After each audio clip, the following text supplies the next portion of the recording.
Big Sand Cannon on Sandaconda can knock out absolutely any Pokemon in the format, and as a result I had to update it for the post-rotation format. So here is the deck list, and I'll be having a bunch of battles with it to show off the massive power of this Sand Cannon. If you're new here, be sure to subscribe as I do post videos multiple times a week, and give the video a like down below if you do enjoy it at any point. But let's get into the list and the battles. So if you missed the last video that I did on this deck before rotation a few months ago now, but this Sandaconda is awesome as it has this big sand cannon attack. For just one fighting energy, you discard the top 6 cards of your deck, and for each of those fighting energies that are there, you deal 60 damage. So 6 times 6, that is going to be a total of 360 damage, which is capable of knocking out every VMax Pokemon in the format. And even if you hit less than that, say you hit 4 energies, that's still 240 damage, so you're knocking out all of the regular Pokemon V, which is a very good spot to be in, especially since this is a 1 prize Pokemon, so you're not going to be losing all that quickly since you're only giving up 1 prize at a time. But I do say that with a little grain of salt, since you either win very quickly or lose very quickly with this deck. As we can see here, we are entirely focused on this attack. The only Pokemon that we play are Silicobra and Sandaconda, 4 of each, to ensure we can get it into play. And then to help us get it into play, we also have 4 Quick Ball and 3 Evolution Incense. That's the only search we have, because any cards that are in this deck which aren't energy are going to be hurting our odds of Big Sand Cannon. So of course we have 32 energies to ensure that we can get as much use out of Big Sand Cannon as possible, and then 4 copies of Energy Recycler to put those energies back into the deck once we have discarded them, which again increases our odds, especially in the late game when our deck is pretty much only going to be energy cards and we can guarantee the maximum damage from Big Sand Cannon. As for supporters, the main losses of this deck with rotation, we did used to play Rosa and Green's Exploration, which were great for searching out the exact cards that we needed, but unfortunately we have lost both of those to the rotation, so instead I have improvised here with Bruno. 4 copies of this allows you to shuffle your hand into your deck and then draw 7 cards after your opponent has taken a knockout, so very good if you need to find some more Sandaconda. But it's also good for shuffling energies back into your deck. So if you have built up a large hand and most of them are energies, you can put this down, shuffle your hand into your deck and then draw 4. So you're pretty much just also adding to your odds of hitting energies. And then to complement this, we have a couple of copies of Gym Trainer. Not a very good card, and I wouldn't recommend playing it, but there's not a lot of great options now for this deck, so I've gone with it for now. You get to draw 2 cards. If your opponent took a knockout on the previous turn, you get to draw 2 more cards, so drawing 4 seems pretty strong when your opponent can easily knock out a Sandaconda. And that is pretty much it for the deck. I mean, we also have a couple of copies of Ordinary Rod, of course. You have to recycle those Sandacondas once they get knocked out, and you can also recycle the energies with this, so very crucial card. All essential cards as well. Nothing in this deck is fluff. You can't really tech anything with this deck because you only have one goal, and that is to fire your big sand cannon. You just fire that every single turn, hope that you get a knockout every single turn, and take prizes before your opponent is even able to get set up. That is the goal of this deck. We do have a bunch of matches because, like I said, it goes very quickly with this deck, so let's get right into those and see how we get on. Getting into game 1 here, we just have a lone Silicobra, but we do have a Quick Ball, so that is actually going to be super helpful in getting out a second one, although we don't have any way of getting a Sandaconda just yet. We'll have to see what my opponent comes up with. They do have a Flareon V in the active spot here, so they are going to be looking to do the exact same thing that we are with their Flareon VMax, which is pretty funny to see a somewhat of a mirror match. Not quite the same, but certainly going to be similar. And of course we do just top deck another Fighting Energy, which is to be expected, but we at least do have the Sand Attack as an option here. So it could potentially save us and hopefully make it so that my opponent can't deal any damage to us.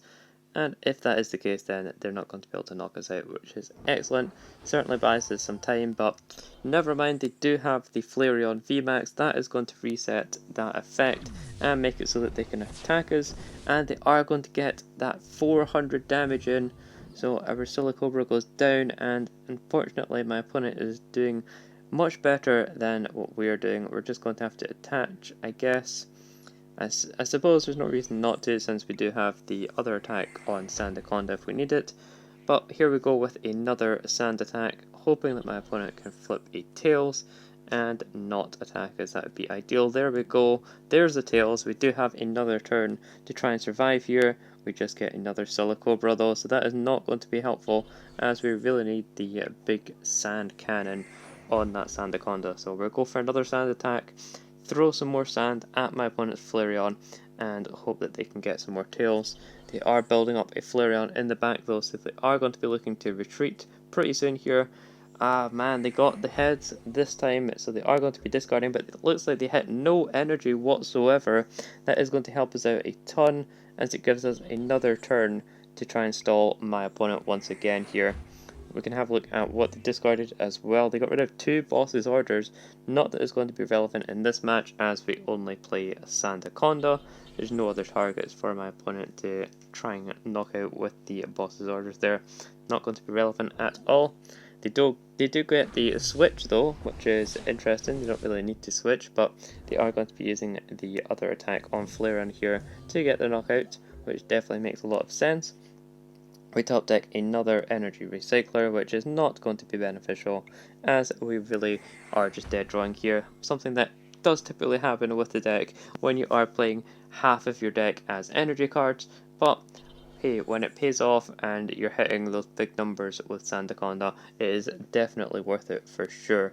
That is the main reason that I do love this deck over the Flareon. Sure, the Flareon can hit for higher numbers overall anyways, but the Sandaconda deck is a one prizer, so it's taking a lot more out of my opponent to try and get knockouts here, and they're also playing a lot of cards which just aren't energy cards, which are going to hurt their attack overall. But as I said, we were dead drawing, so it doesn't look like we're going to be winning that game, unfortunately. Let's get in and see if we can win the next one. Jumping into game 2 here, we have a much better start overall. Looks like my opponent is playing an Orbeetle deck, but we do have a couple of quick balls to start us off, so we should be in an excellent spot to get some Sandacondas into play and actually be able to get some big attacks off this game. We'll pass it over to my opponent. Not really any reason to play at this other quick ball just yet, as I really want to keep the rest of this hand, and we'll see if my opponent has anything, but I'm guessing they're going to be doing the exact same thing and just look to set up the rest of their board, build up some Orbeetles so that they can get the VMaxes out as quickly as possible. And we do see one here already off of the Turffield Stadium. They're going for the boss's orders, bringing up our Silicobra, which is actually going to hurt us slightly as we don't have an energy in hand, but it should be no problem to get one off of this Bruno, since we do play so many energies in the deck. We can also play out this hand quite a bit, since we do have the quick ball. I think I will be discarding the Evolution Incense here. We do still have a bunch of them in the deck, so I'm not too worried about that.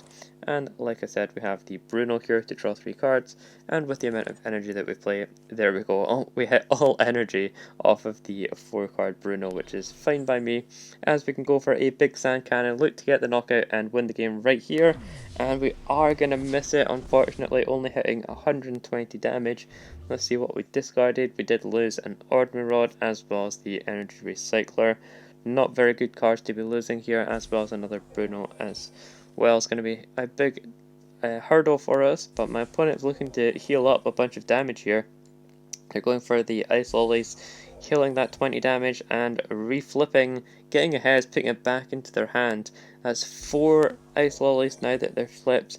Oh my god. Oh no, they have 5 Ice Lollies. They might be able to heal all of this damage that we've just dealt.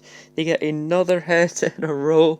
They've got a full heal on this Orbeetle, and it still goes back into their hand, so they're able to keep it for the following turn when we attack them again.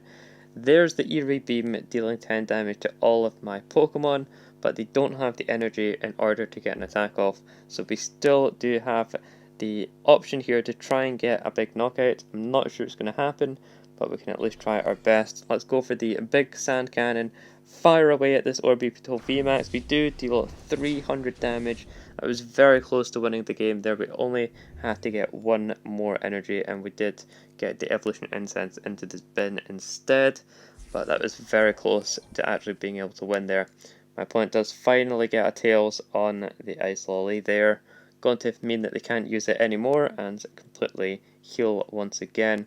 They go for the Turf Field to get another Orbeetle VMAX, and of course use the Eerie Beam, finally getting an energy card down. So now all we have to do is hit one energy card, and we did top deck the energy recycler as well, so we can put all of these back into the deck. So we should have extremely high odds of just hitting one energy, but I'm sure we'll hit more than that. I'm going to guess 3 energy. Okay, there we go. We hit 3 energy exactly, getting 180 damage on the board and taking out that Orbeetle VMAX. Very scary deck from my opponent if they'd actually been able to get set up, but wasn't able to happen for them, and we could take the knockout with our big sand cannon, which we love to see. Let's get into another one.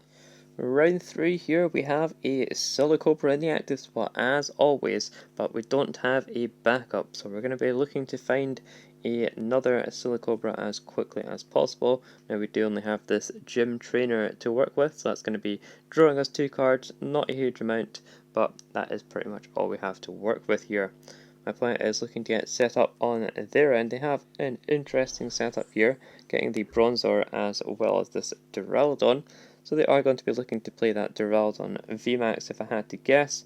We can go for the Evolution Incense to thin a Sandaconda out of our deck, and then play our Gym Trainer for 2 cards. Hopefully they're not energy cards, that would be helpful, but looks like they are going to be energies. We'll have to see if my opponent gets a knockout on this following turn, but we can at very least use our Sand attack. Not that the Crobat is going to be attacking, but there's no real reason not to use Sand attack here. And of course we can evolve into a Sandaconda on the following turn. They do get the switch and the Professor's Research though, so not quite a dead hand like I was hoping. They do get the second energy as well. Getting that Great Ball is going to grab them the Zacian with Intrepid Sword. Very strong Pokemon, but the Duraludon does deal 90 damage, which is going to be more than enough to get a knockout on our Silicobra. And just like the first game, that is what happens when we aren't able to find a second Silicobra. Going into this game, we once again have a hand full of energy and a lone Silicobra to work with. This is going to be an interesting match up against a water-based deck with the Snom here, and it looks like it is Inteleon. The V comes out, most likely playing the Inteleon VMAX as well to go along with it. Very annoying to deal with since they do snipe onto our bench, but of course if we don't have any Pokemon on our bench then that's not going to be relevant. We could just potentially take a knockout right here on this following turn, and that would put us in an excellent spot to really dominate this game. My opponent does the 40 damage onto our Silicobra, but it's not going to matter since we do have the Sandaconda, and I will actually play the Evolution Incense to grab one out of the deck, since it does help to thin the deck by a single card, which can be useful as we are looking to use Big Sand Cannon, discarding the top 6 cards of our deck, and there it is, the knockout, 240 damage on the Inteleon V on the second turn of the game as well. We pick up a supporter card, which is great. Certainly need to draw with that. And if my opponent gets the Frosmoth here, not Frosmoth, the other one, Frosmoth, then we are able to attach an energy and get the knockout with our Sandaconda regardless of Big Sand Cannon, as we have a secondary attack of course on Sandaconda, which is great. Here comes the Frosmoth, like I mentioned. They are going to be putting it into play, so potentially they have a backup Pokemon. Here comes a Marnie, so putting energy back into our deck is something that I do love seeing, as we want all of the energy in the deck as possible, but we are going to be drawing into 4 of them anyways. My opponent does get the Quick Ball here, going to allow them to search out a basic Pokemon, so it's not quite over for my opponent just yet. They grab another Inteleon V really trying desperately to get an Inteleon VMax set up so they can take some multi-prize knockouts. Also just attaching a water energy onto it. Doesn't look like they have any additional energy to use with the Frosmoth, but they are being very bold here and actually promoting it into the active spot, which gives us the opportunity to get the knockout here. I'm going to be playing the Ordinary Rod, not getting the full value out of it since we're only putting one Pokemon into the deck, but hey, it puts extra energies in as well, so I'm going to take that. We'll attach the active and big sand cannon once again, looking to get the knockout, and there we go. All energy, 300 damage, well, almost all energy. I think we had one there that wasn't, as our max damage is of course 360. We can look at the discard here and see we did discard the Silicobra that we actually just shuffled back into the deck, which is pretty funny, but there we go, that's all we need. A big 300 damage, getting knockouts back to back on these Inteleon V as my opponent tries to get set up, and we just see a pass from them. There's nothing that they can do against Sandaconda. We take a big knockout and a big win against the Inteleon VMax deck, which is awesome. Going into our last game, we once again have the lone Silicobra as expected, and we're actually up against a Inteleon V once again. We have the rematch against Inteleon V. Now hopefully we get a Sandaconda this following turn, as we can try and aim for that big knockout again. My opponent does have a level ball though, so that's going to grab them a Sobble, and means that we can't actually win on this following turn, even if we do get the Sandaconda, as they do have another basic Pokemon here, which is great for them. They are going to be getting that 40 damage attack off, of course. Not super relevant overall since the VMAX does 160, which is going to knock out a Sandaconda anyways. But it looks like they are building up a bunch of Sobble, looking to get the Inteleon with quick shootings as quickly as possible so they can really maximize that bench damage that they're capable of dealing. And just here is the 40 damage from the Inteleon. We can attach again from our hand, no reason not to really, and we'll Bruno, shuffle the rest of this energy back into the deck, looking for a Sandaconda. We're not able to find it, and that is going to be game from us, unfortunately, because my opponent does have the VMAX in their hand already, but even without that, our Silicobra here does have 80 HP. My opponent can easily just deal 40 damage to it again, but they are choosing to play out their hand for whatever reason. I guess they've not realised that they can attack, I'm not sure, but they have the means in order to take the knockout right here. And as I mentioned earlier, that is typically what happens with this deck. You either win extremely quickly, or you lose extremely quickly. So we beat the Inteleon VMAX the first time. Unfortunately, we're not able to do much against it the second time, but that's alright because we had a bunch of big knockouts throughout this video, and that is the main thing. Hopefully you enjoyed it. If you did, be sure to give it a like down below, and I'll see you in the next one.